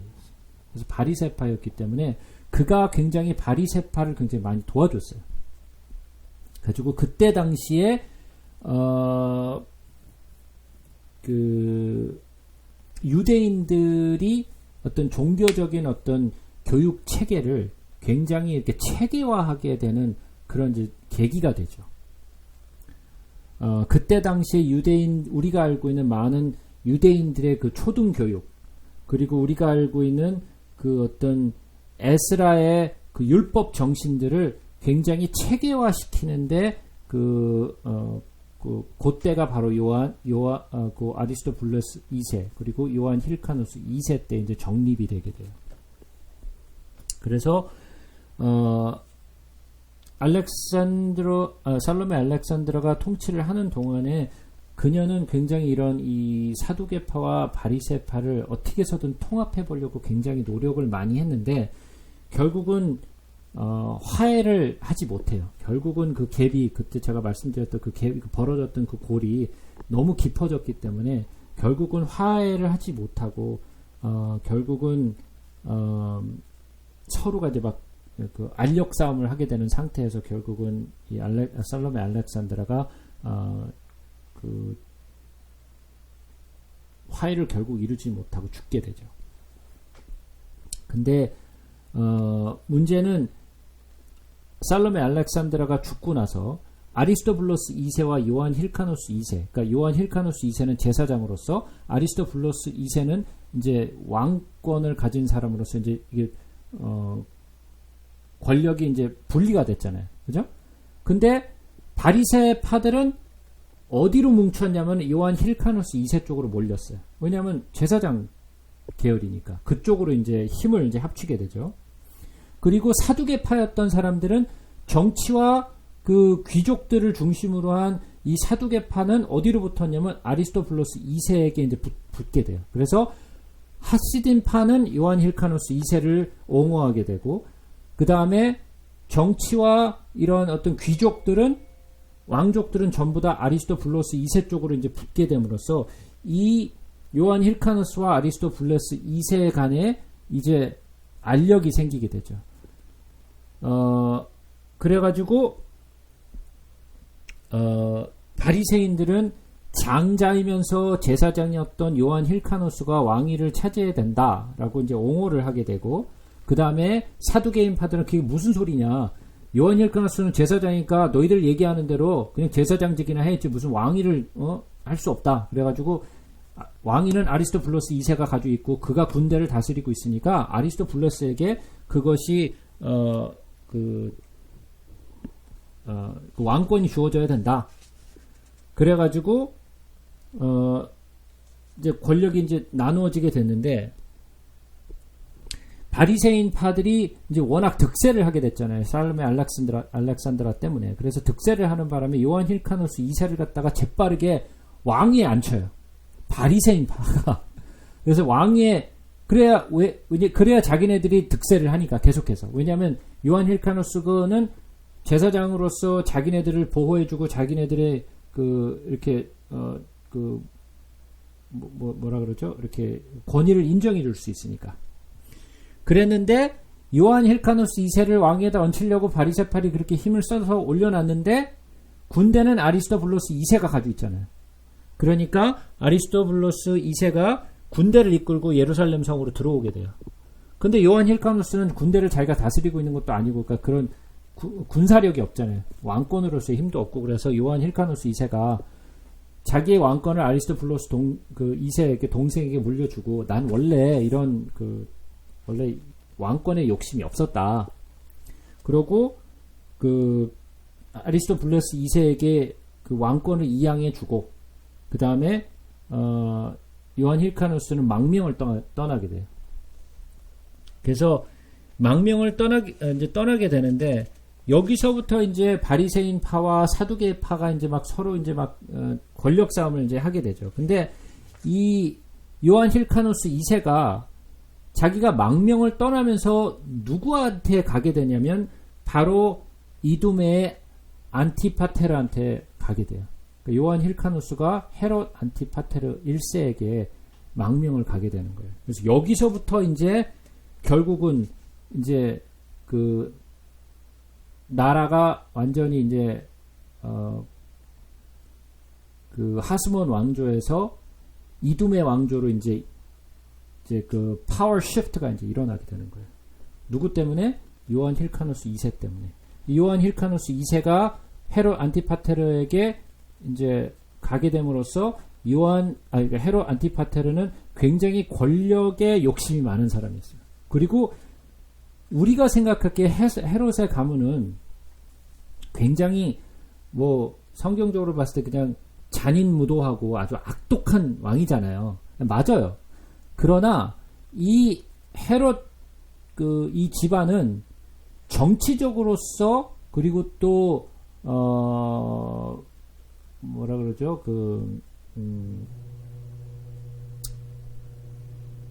외교적으로서 아주 뛰어난 머리를 가진 사람들이에요. 이 사람은 이 헤롯 집안은 정치와 외교를 정말 잘했던 사람이에요.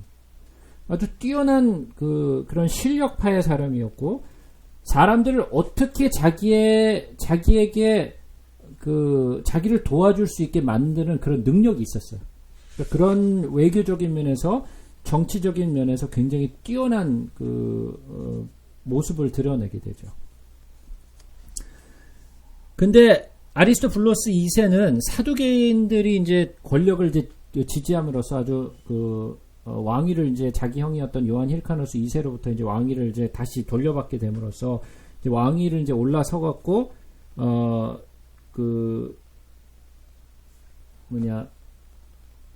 왕위를 이제 돈독하게 했는데 자기 형이었던 요한 힐카누스 2세의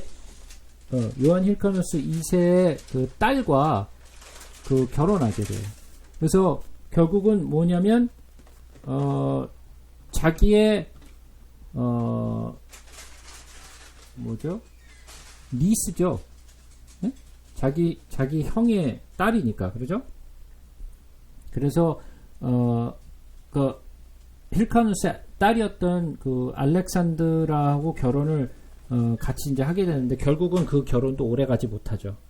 그래서 힐카누스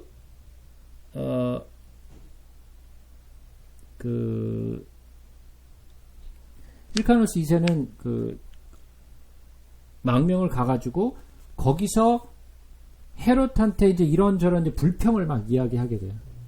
그러니까 헤롯은 그 요한 힐카누스를 이용해서 요 하스몬 왕조가 통치하고 있었던 그 유대 땅을 이제 집어삼키려고 해요. 그때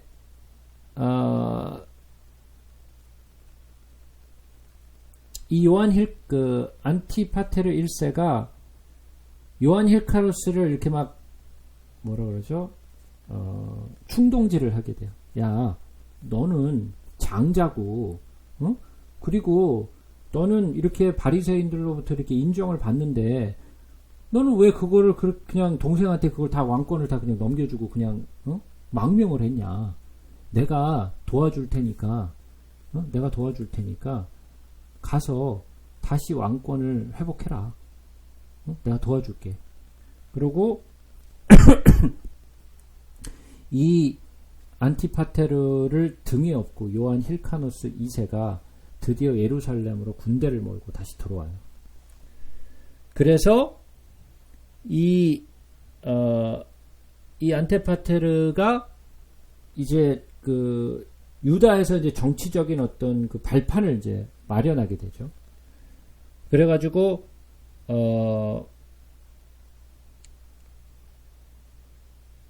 안티파테르가 이 예루살렘을 이제 포위하게 돼요. 군대를 이끌고 와가지고 포위해가지고 결국은 그 안티파테르와 유대인들의 이제 그 정치 싸움, 그리고 왕권을 두고 이제 싸우게 되는 거죠. 결국은 요한 힐카누스 2세를 등에 업고 안티파테르는 아리스토블레스와 이제 전쟁을 이제 결국은 치르게 되는 거죠. 근데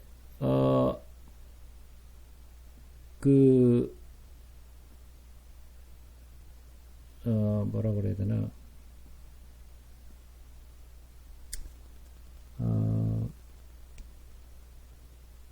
이 안티파테르는 누구를 이용해서 이 정치력을 동원을 하느냐면 로마의 이 정치력을 얻고 이 유다를 이제 들어가게 되는 거예요. 로마로부터 이런 힘을 동의를 얻지 못하였다면 이런 일을 못했을 거예요. 근데 로마로부터 굉장히 뭐라 그러죠? 외교적인 인정을 받고 들어오게 돼요. 그래서 조금씩 유다에 대한 욕심을 내기 시작하면서 결국은 이 아리스토블로스를 결국 이제 밀어내게 되죠. 그래서 이 요한 힐카누스가 아리스토블로스를 밀어내고 왕자를 차지하게 되는데 요한 힐카누스 2세는 결국은 꼭두각시의 행사를 하게 되는 거죠. 결국은 실권을 가진 사람은 헤롯 안티파테르 1세가 실권을 가지게 되고 요한 힐카누스 2세는 그냥 안티파테르를 그냥 등에 업고 군사를 몰고 들어왔으니까 자기의 군사도 아니었고 그러다 보니까 결국은 요한 힐카누스는 아무런 힘도 없이 그냥 결국은 정권을 빼앗기게 되는 거죠. 결국은. 예. 죄송합니다. 제가 아까 설명을 잘못했습니다. 요한 힐카누스 2세 딸이었던 알렉산드라가 아리스토블로스 2세하고 결혼한 게 아니라 아리스토블로스의 아들이었던 알렉산더 2세와 결혼을 하게 되죠. 그래서 알렉산더와 알렉산드라가 결혼을 하게 되고 조카와 결혼을 한 게 아니라 자기 이제 아들과 해서 이렇게 결혼을 하게 되죠. 결국은 이 관계도 오래 가지 못했다라고 제가 설명을 드렸죠. 그래서 좀 예.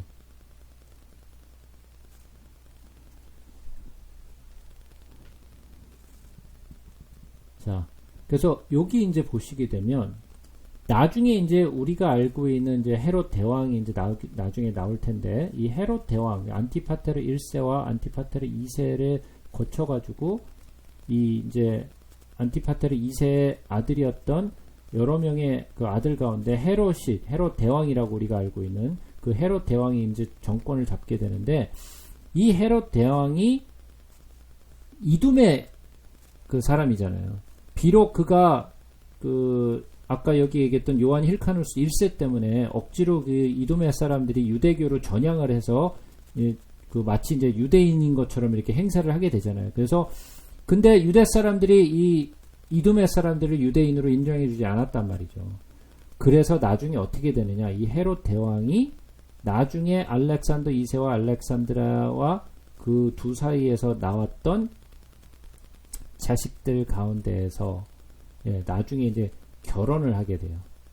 그래서 이제 자기의 이제 처로 이제 두고 나서 결국은 나도 이제 유대인의 그 혈통이다라고 이제 주장을 하게 되죠. 근데 결국은 그것도 이제 나중에 어떻게 되는지 우리가 좀 더 살펴보자고요.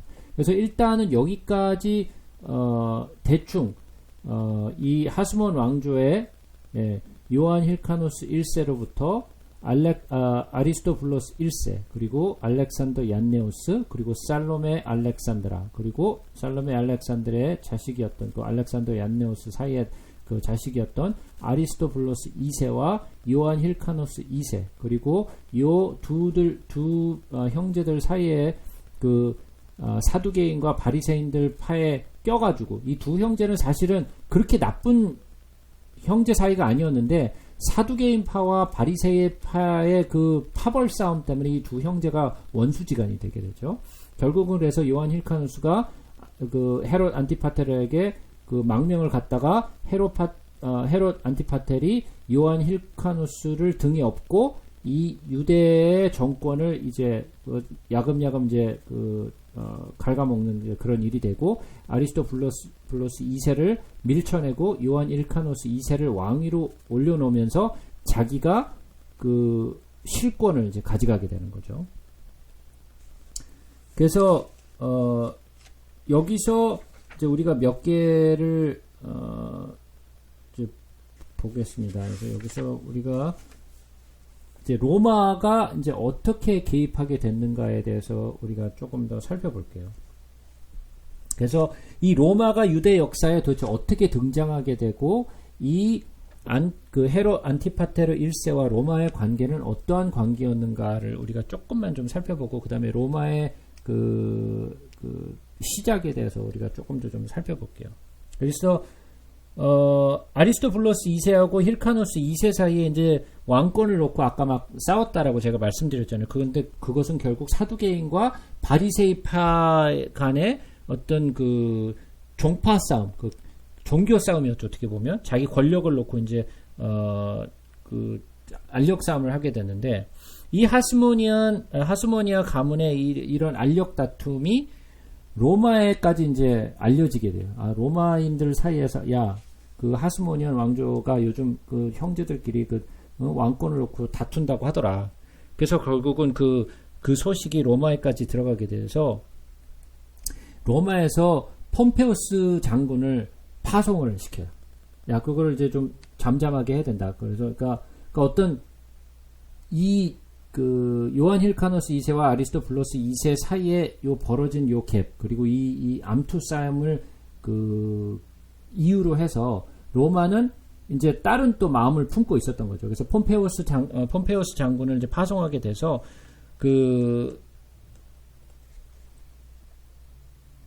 로마 나름대로 또 이제 자기들의 이제 생각을 이제 펼쳐나가게 되죠. 그래서 이 안티파테르가 결국 로마의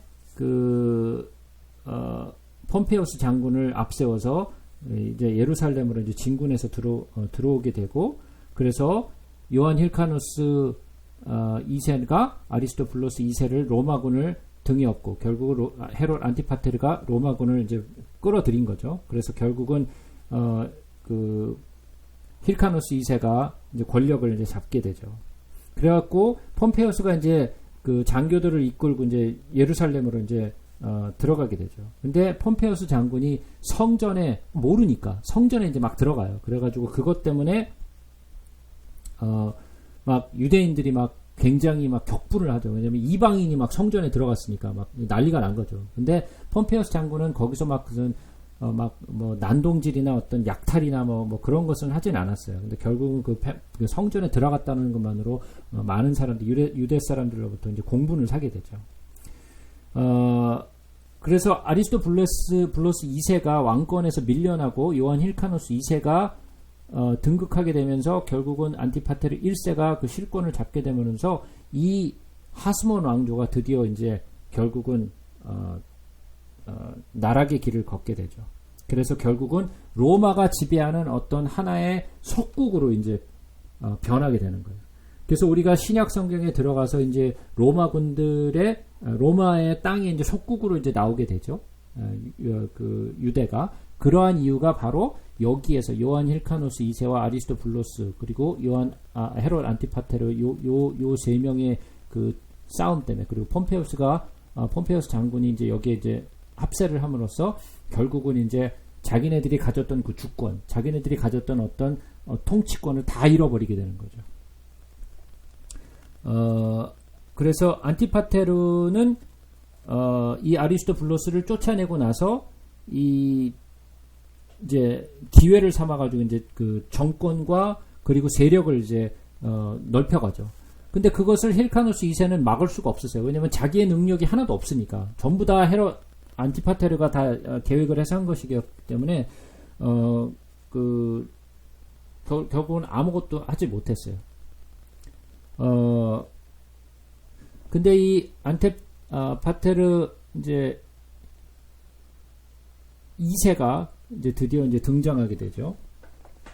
근데 요 당시에 이제 어떠한 일이 생겨나냐면 우리가 잘 알고 있는 그 줄리어스 시저, 우리가 알고 있는 줄리어스 시저 잘 알죠? 네. 줄리어스 시저가 이제 이때 당시에 이제 등장하게 되는데 줄리어스 시저는 많은 분들이 잘못 알고 있는데 줄리어스 시저는 로마의 황제라고 알고 있는 분들이 많아요. 네, 줄리어스 시저는 로마의 황제가 아니에요. 이제 제가 이제 로마에 대해서 이제 좀 설명을 하게 될 텐데, 줄리어스 시저는 황제는 아니었고, 이제 줄리어스 시저가 도대체 어떠한 그 계기를 거쳐서 그러한 정권력을 갖게 됐는가를 이제 제가 나중에 설명드릴게요. 그건 로마에 대해서 설명할 때 하기로 하고 어쨌든 카시우스 정권이 이제 들어서게 되죠. 줄리어스 시저가 죽임을 당하게 되죠. 살해당하죠. 누구로부터 그 살해당했는지 아세요?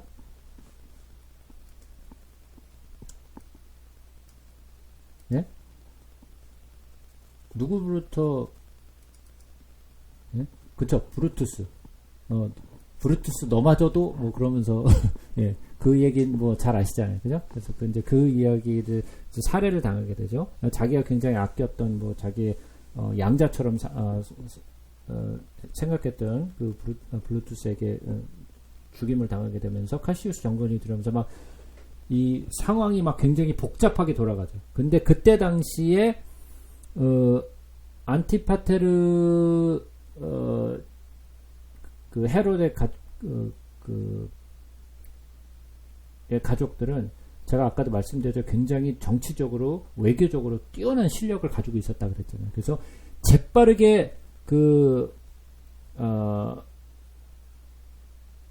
로마로 이제 가서 자기들이 이제 정권을 누가 탈취하게 될 것인가를 가늠을 한 뒤에 바로 기세를 앞세워서 이제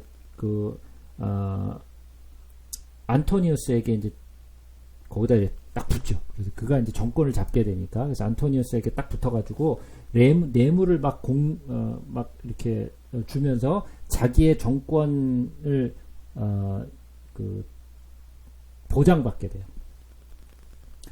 그래서 그때 당시에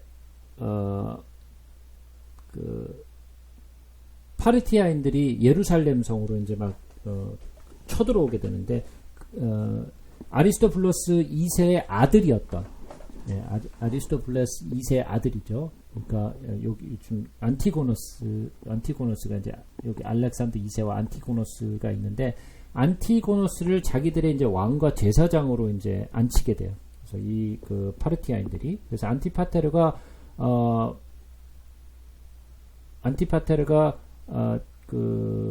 죽고 나서 1세가 죽은 거죠. 헤롯이 그 로마로 이제 가게 돼요. 그래서 로마로 가게 돼서 거기서 안토니우스에게 막 그 로마의 안토니우스에게 막 거기서 총애를 받게 돼요. 그래서 막 거기서 막 뇌물을 막 열심히 주면서 총애를 받아가지고 유대인의 왕이라는 수호를 받게 돼요. 그래서 칭호를 거기서부터 이제 로마로부터 안토니우스에게 유대인의 왕이라는 그런 그 칭호를 수여받아가지고 예루살렘 성으로 다시 들어와요. 로마로부터 그 인정을 받아갖고 왔으니까 뭐 누구도 건들 수가 없죠. 그러니까 이제 여기서 보시면 아시겠지만 헤롯 대왕이 BC 37년부터 BC 4년까지 통치를 하게 돼요. 근데 여기서 한 가지 이제 제가 좀 말씀드리겠지만 우리가 마태복음을 보게 되면 그 예수님이 태어날 당시에 그 헤롯 대왕이 그 아이들을 2세 아래 된 아이들을 다 죽여버리잖아요. 그죠?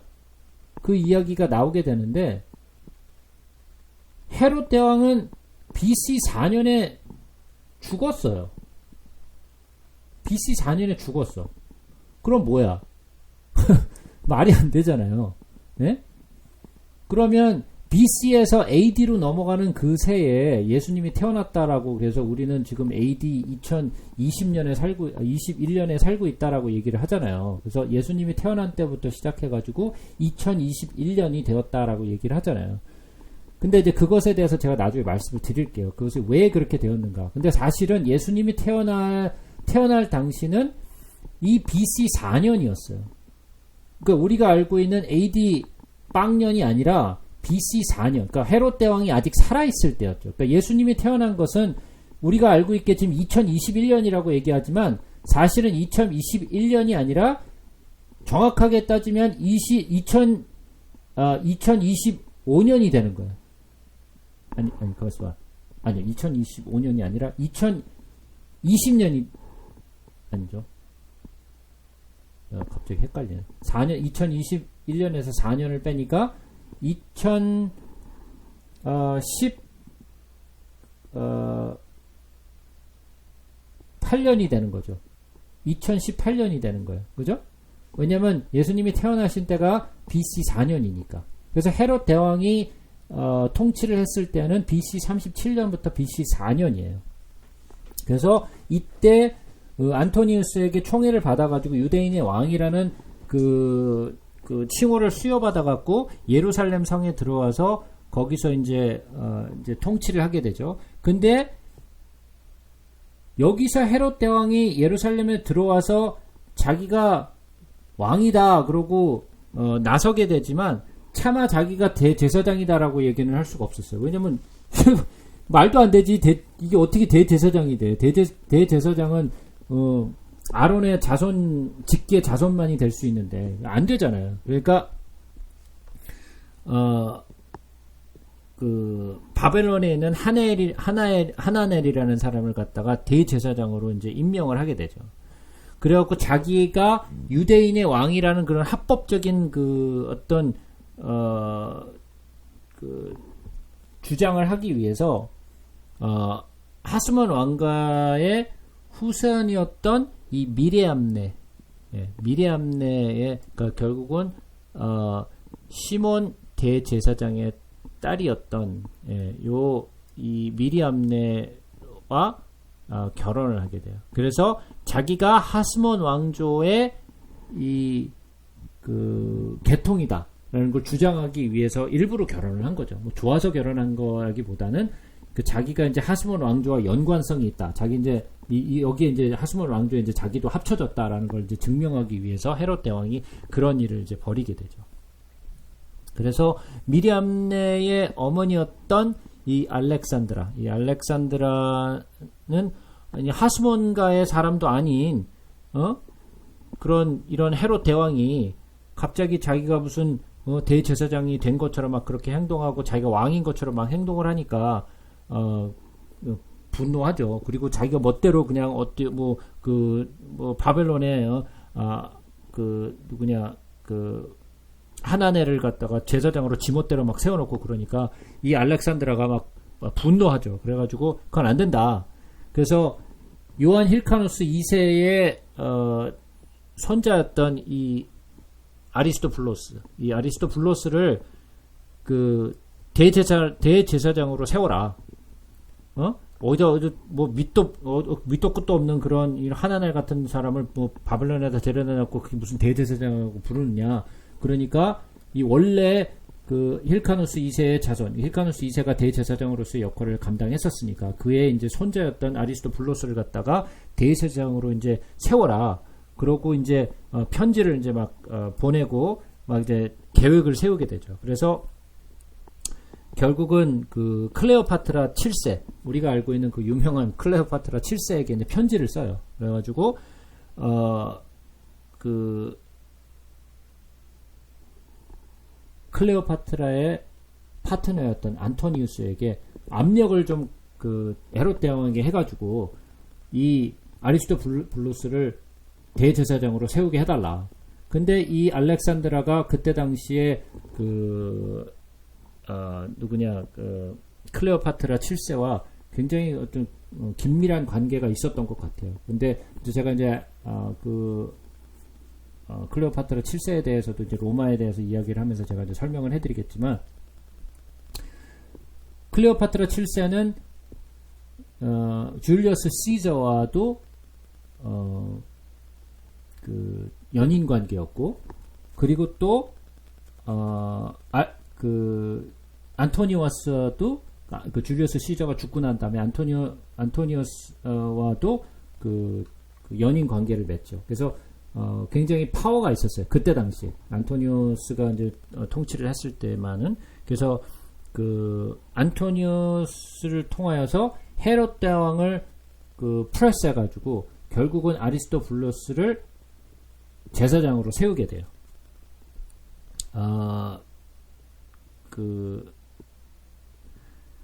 그래서 헤롯 대왕이 이 알렉산드라가 클레오파트라 7세와 이 친분과 관계가 있다라는 것을 잘 알게 되어서 이제 그를 좀 경계하게 되죠. 그래서 굉장히 그 친밀하게 뭐 지내는 척하면서 감시병을 세워가지고 알렉산드라가 아무 일도 못하게 편지를 못 보내게 만들어요. 그 클레오파트라에게 편지를 못 보내게 만들어요. 왜냐하면 이 알렉산드라가 또 무슨 편지를 보내고 그러면 자기가 곤란한 상황에 처하게 되니까 알렉산드라를 이제 묶어두려고 이제 하게 되죠. 그래서 헤롯 대왕에게 있어서 아리스토블로스가 이제 제사장으로서 이제 유대인들에게 인정을 받으니까, 자기는 왕이지만은 로마로부터 인정을 받아갖고 왔지 유대 사람들로부터 인정을 받아서 왕이 된 게 아니잖아요. 그러다 보니까 유대인들은 헤롯 대왕을 왕으로 생각하지 않았단 말이에요. 그런데 아리스토블로스가 이제 그 대제사장으로서의 역할을 이제 감당하다 보니까 유대인들은 오히려 아리스토블루스를 더 이제 지지하게 되죠. 이 헤롯 대왕보다. 그러니까 헤롯 대왕에게 있어서 아리스토블루스는 눈에 가시 같은 존재고 굉장히 위협적인 존재였죠. 그래서 자기는 이둠의 의 계통인데 아리스토블루스는 하스몬 왕조의 직계 자손일 뿐만이 아니라 대제사장의 어떤 역할을 감당하고 있으니까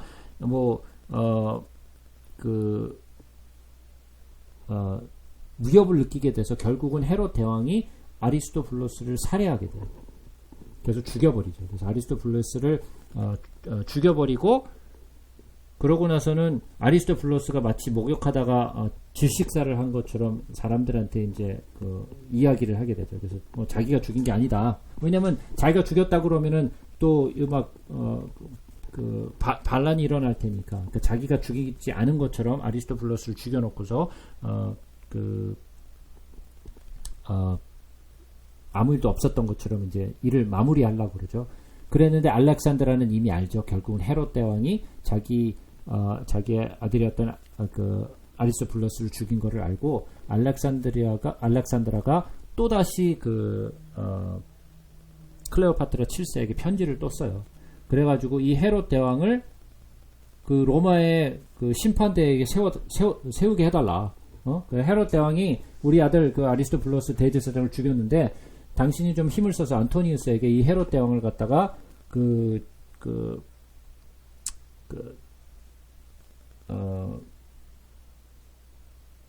자기 이제 심판대에 세워서 이제 어떻게 심판을 좀 해달라. 로마의 원로에서 심판을 이제 하게 해달라고 이야기를 하게 되죠. 그래서 헤롯이 이대로 있다가는 이제 자기가 죽임을 당할 것 같으니까 결국은 자기가 직접